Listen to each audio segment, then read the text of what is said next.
ছেলে আমার জন্য রান্না করে নিয়ে আসছে। আর আমার ছেলেকে দেখো খালি গায়েও চিঙ্গিস খান। এই যে এটা এখন আমার খেতে দিচ্ছে, আমার খিদা লাগছে বলছি তো, তাই এখন এটা খেতে দিচ্ছে। বাবা এটা কিভাবে খাবো আমি? এই চামচ দিয়ে খাবো। আর এই যে বাবাইকে পাটি পেতে দিয়েছে, এখানে বসে যত নোংরা করার করুক। তো চলো আমরা রান্না করে যাই। অনেকদিন পর করে নিচ্ছি একটু দুধ চা। হতে থাকো হতে থাকো।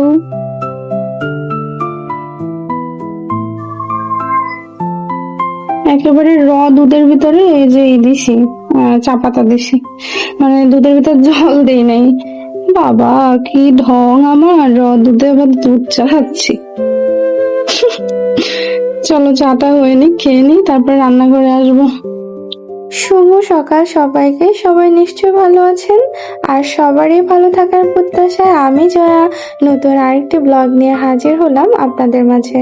আজকে হলো শনিবার, আজকে বাবার স্কুল বন্ধ, তাই আজকে বিজি না, মোটামুটি একদম রিল্যাক্সে কাজ করতেছি।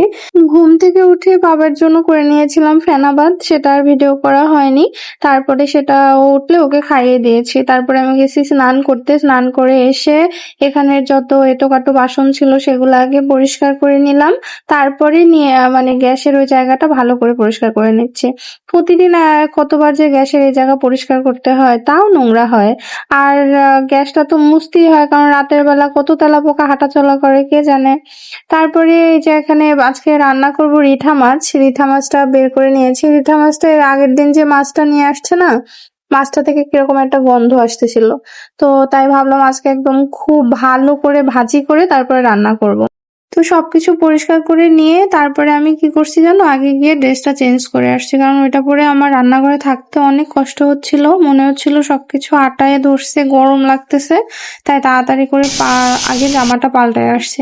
আমার কমফোর্ট লাগে এই নাইটি আর হলো গিয়ে এই যে গেঞ্জি, এই দুটো জিনিসে আমার খুব কমফোর্ট ফিল হয়। তো সে যাই হোক, আমি এখন এখানে সব কাটাকাটি করে নিয়েছি। দেখো ঘাটকোলটা তো কালকে রাতেই কেটেছি। আর এই যে নিলাম হলো ডিম, মাছের ডিম, আর এখানে আলু, পেঁয়াজ, রসুন, আর এখানে মাছ ভাজা বসিয়ে দিয়েছি।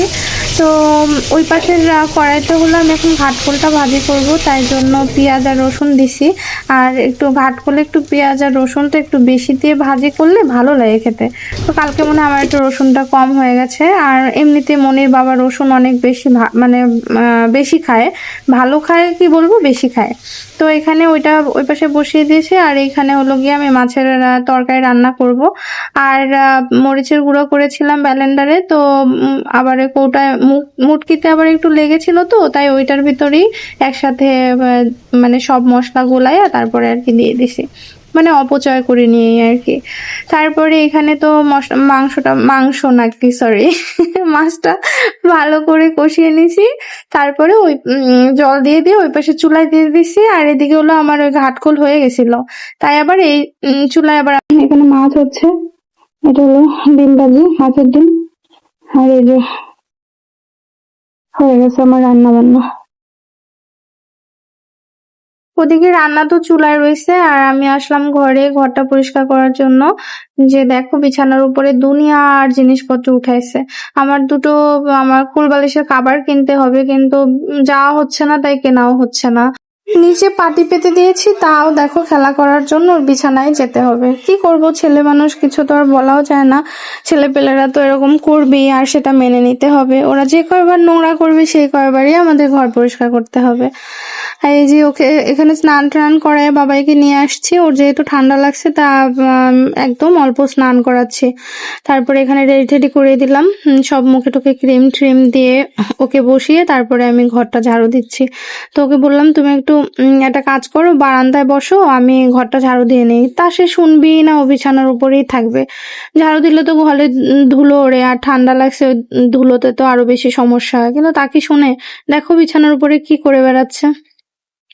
তারপরে ঝাড়ু দিতে দিতে দেখলাম যে এই জায়গাটা একটু ঝুল হয়েছে, তাই আমার তো ঝুল ঝাড়ার মতো আলাদা কোনো ঝাড়ু নেই, আমি আমার এই ঝাড়ুটা দিয়ে ঝুলটা ঝাড়ি।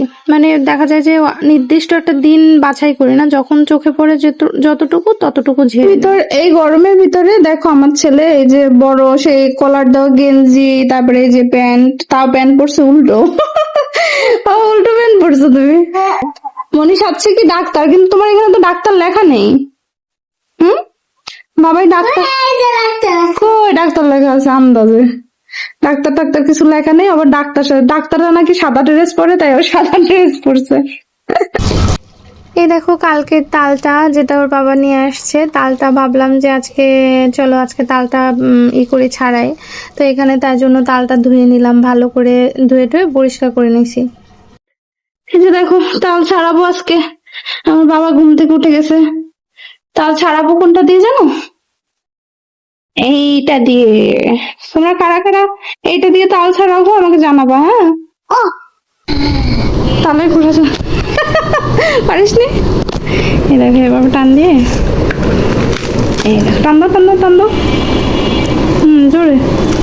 ওই দেখো, দেখছো ছেড়ে গেছে। আরেকটা আবার এইভাবে দাও। এই যে বাহ। হ্যালো বন্ধুরা, এখন হয়ে গেছে বিকাল। আমরা দুপুরে খেয়ে দিয়ে শুয়ে পড়েছিলাম, ঘুমাইছিও। তো এখন ঘুম থেকে বাবাই উঠে গেছে, আর আমি অবশ্য ঘুমাইনি, আমি জেগেই ছিলাম। তো এখন আমি আবার তালে করতে বসছি, এর ভিতরে বাবাই উঠে গেছে।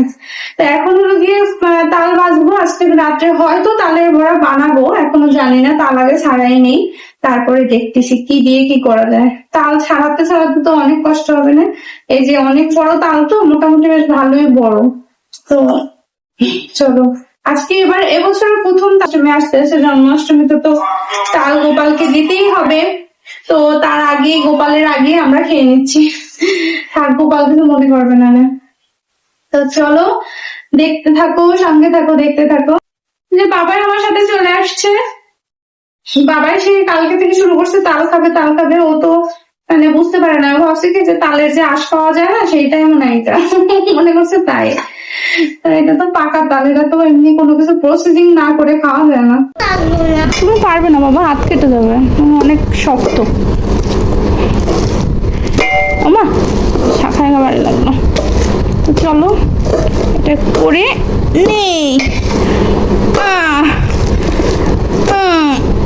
মজার জিনিস খাবা, খাইতে কষ্ট আছে বুঝছো, খালি বসে বসে খাইলেই হয় না, সেই জিনিস বানাইতে গেলে কষ্ট হয়, কষ্ট।